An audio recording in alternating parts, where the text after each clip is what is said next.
নমস্কাৰ সমূহ শ্ৰোতা আৰু দৰ্শক ৰাইজলৈ আন্তৰিক ওলগ জনাই আধ্যাত্মিক যাত্ৰা চেনেলৰ অষ্টম খণ্ডটি মুকলি কৰিছোঁ।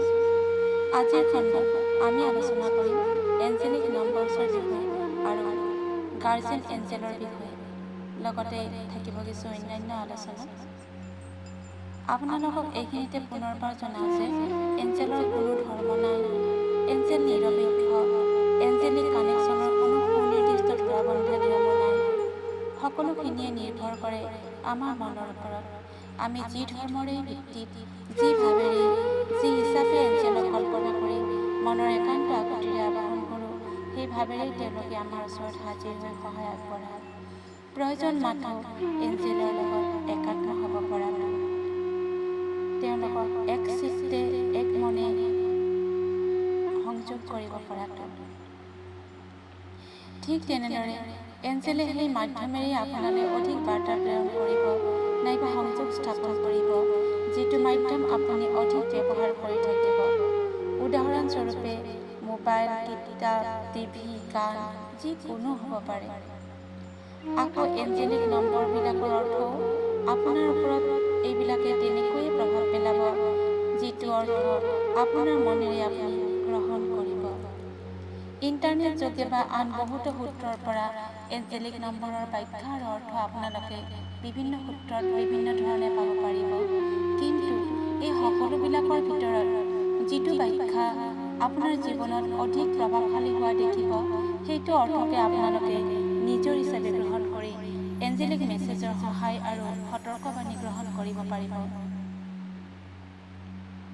এঞ্জেলিক নম্বৰৰ 333 অৰ্থ আৰু ব্যাখ্যা আমি যোৱাটো ভিডিঅ'ত আগবঢ়াইছিলোঁ। ভিডিঅ'টোৰ লিংক মই তলৰ ডেছক্ৰিপশ্যনতে দি থৈছোঁ। আজি আহোঁ বাকীকেইটা নম্বৰলৈ। 444 বা 44।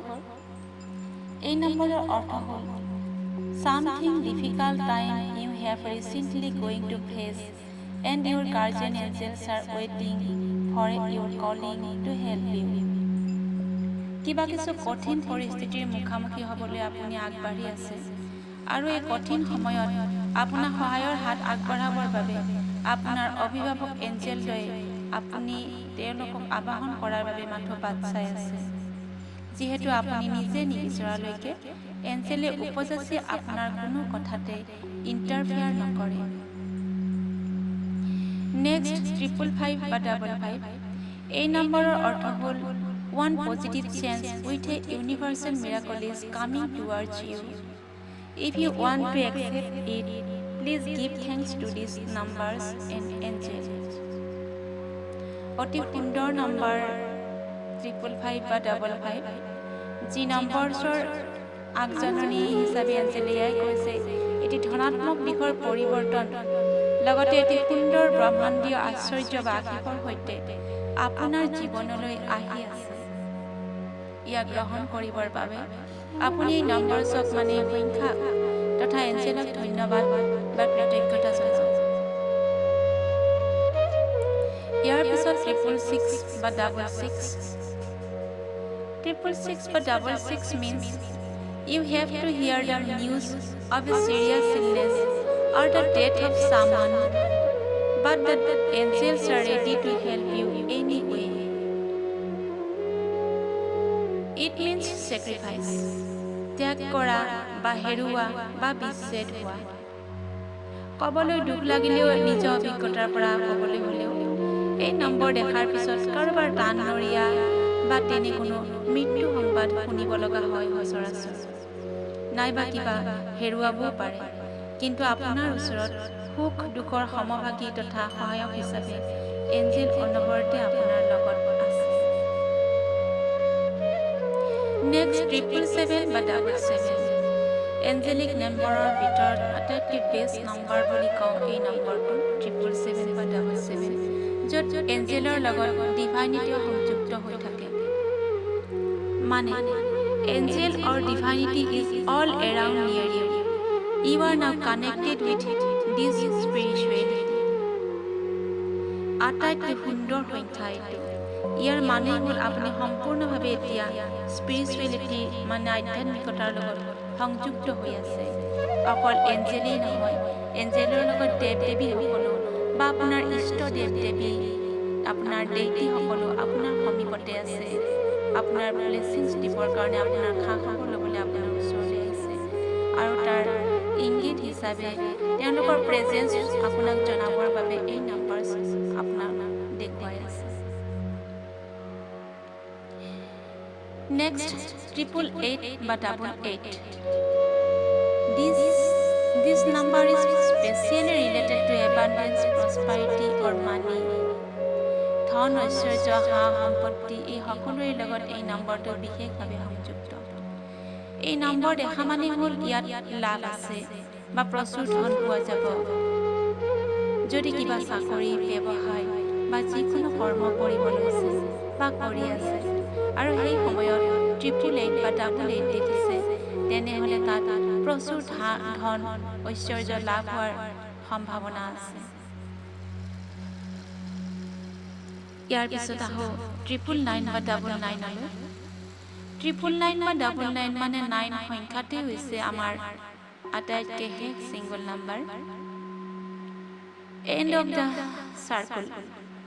999 বা 99ৰ মানে হৈছে এণ্ড অফ দ্য চাৰ্কুল, পৰিসমাপ্তি, মাইলষ্টন। আপুনি যি কৰি আছে বা গৈ আছে, আপুনি সুখ পাই আছে, দুখ পাই আছে, ভুল কৰি আছে, শুদ্ধ কৰি আছে আৰু এই সকলোবিলাকৰ এতিয়া অন্ত বা সমাপ্তি হৈছে। আপোনাৰ আগত এতিয়া সেই এণ্ডিং লাইন বা পৰিসমাপ্তিৰ ৰেখা বা মাইলষ্টন থিয় হৈছে। ইয়াৰ পিছত 000 বা 00 বাকী থাকিল এই নম্বৰটো। 0 হৈছে সকলো সংখ্যাৰে আদি নম্বৰ। সেয়েহে এই নম্বৰৰ অৰ্থ হৈছে ইউটাৰ্ণ টু ইউৰ বিগিনিং, আদিলৈ ঘূৰি যোৱা। নাইবা কাৰোবাৰ বাবে এনেকুৱা হ'ব পাৰে যে কানেক্ট টু দ্য ইউনিভাৰ্ছ, য'ৰ পৰা আহিছিলা তালৈ পুনৰ উভতি যোৱা। বহুত আহিলা, বহুত আগবাঢ়ি আহিলা, বহুত দূৰ গুচি গ'লা, কিন্তু এতিয়া সময় তুমি বিগিনিঙলৈ ঘূৰি যোৱাটো, আদিলৈ পুনৰ ঘূৰি যোৱাটো। আৰু তাকে ইংগিত কৰে 000 বা 00। আগতে কৈছিলোঁ, পুনৰ কওঁ যে যিখিনি অৰ্থ ইয়াত আগবঢ়ালোঁ, ইয়াৰ প্ৰত্যেকৰে বাবে এই অৰ্থসমূহ বা ব্যাখ্যাসমূহ সুনিৰ্দিষ্টকৈ একে অৰ্থৰ নহ'বও পাৰে।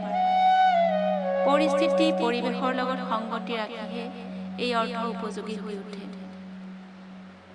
যেনে ধৰক 3জন চাকৰিয়াল মানুহে একেলগে এবাৰ 999 নম্বৰটো ৰিপিটেডলি দেখা পাব ধৰিলে।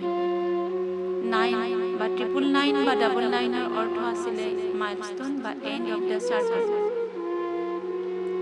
এই নম্বৰটো দেখাৰ পিছতেই দেখা গ'ল যে সেই চাকৰিয়াল 3জনৰ কৈ আছিলে যে তাৰ পিছদিনাৰ পৰাই লকডাউন আৰম্ভ হৈছিলে আৰু তাৰ বাবে তেওঁলোকৰ চাকৰি ক্ষেত্ৰলৈ অহা যোৱাটো কিছু মাহলৈ বন্ধ হৈ পৰিছিলে। তাৰে ভিতৰত এজনৰ চাকৰি সলনি হৈছিল, আনগৰাকীৰ আকৌ ট্ৰেন্সফাৰ হৈ কৰ্মস্থলী সলনি হৈছিল। মানে তেওঁলোকৰ একেলগে অহা যোৱা কৰাৰ সেইদিনাই আছিল এণ্ডিং ডে আৰু এঞ্জেলে দেখুৱাই আছিলে 999 ৰিপিটেডলি। ইমানতে আজিৰ আমাৰ এই ভিডিঅ'ৰো এণ্ড কৰিলোঁ। পৰৱৰ্তী ভিডিঅ'ৰ বাবে অনুমতি বিচাৰিলে আপোনালোকৰ ওচৰত। কুশলে থাকক সকলো। ধন্যবাদ।